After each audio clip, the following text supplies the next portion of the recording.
అందరికీ శుభోదయం అండి. ఈరోజు స్వామివారికి ప్రసాదం ఉసిరికాయ పులిహోర. అది ఎలా చేశాను ఇప్పుడు చూడండి. చెట్టు నుంచి కోయంగానే కాయలు ఇంత ఫ్రెష్గా ఇలా ఉంటాయి, చాలా బాగుంటాయి. ఆ తర్వాత ఒక రోజు ఆగితే ఎంతైనా చెట్టు పై నుంచి కింద పడ్డ కాయలు కదా, ఆ పడ్డ చోట చిన్నగా ఇలాగ డాగు పడ్డట్టుగా అవుతాయి.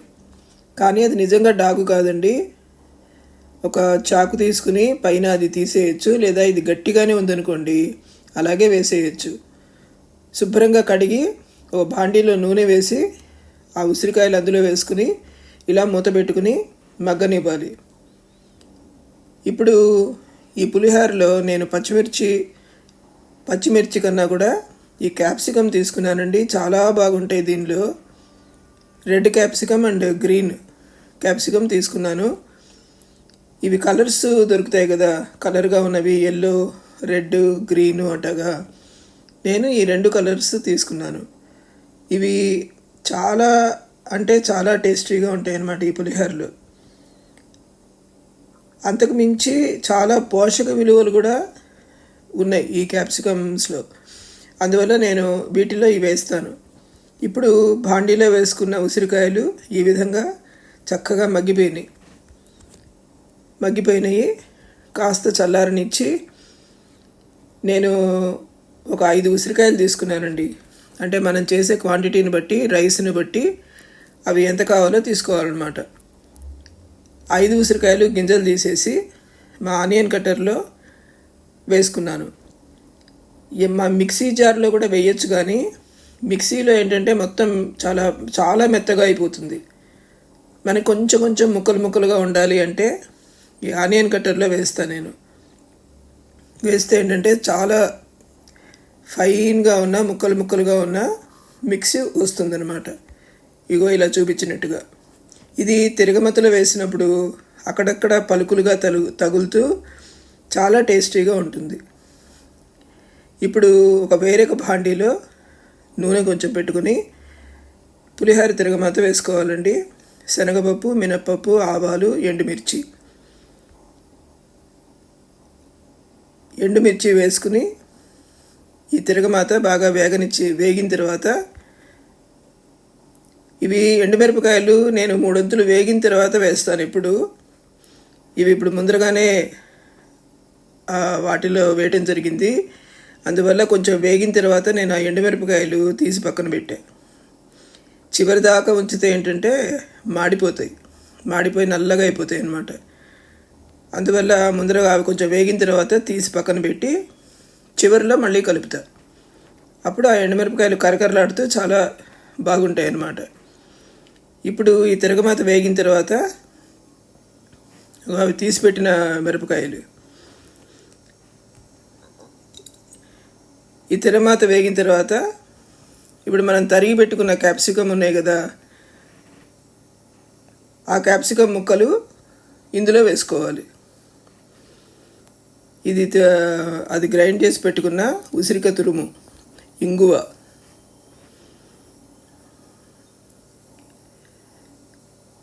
ఈ తిరగమాత వేగిన తర్వాత ఇంగువ దీనిలో వేసుకోవాలండి.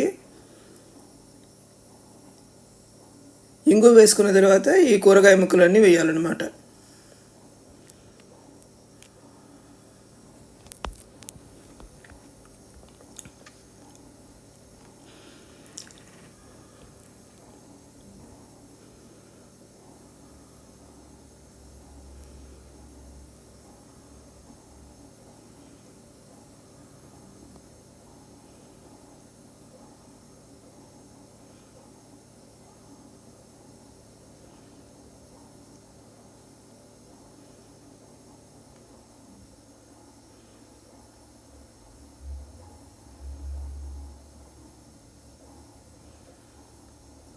ఇలా అటు ఇటు తిప్పుకుని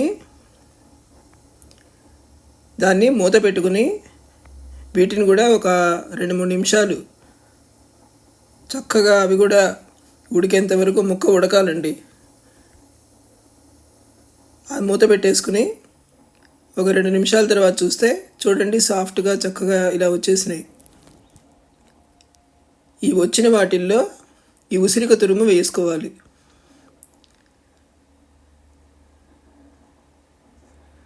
ఆ ఉసిరిక తురుము వేసి అది కూడా బాగా కలుపుకుని కాస్త ఉప్పు పసుపు వేసి దీన్ని కూడా ఒక 2 నిమిషాలు చక్కగా ఉడకనివ్వాలి.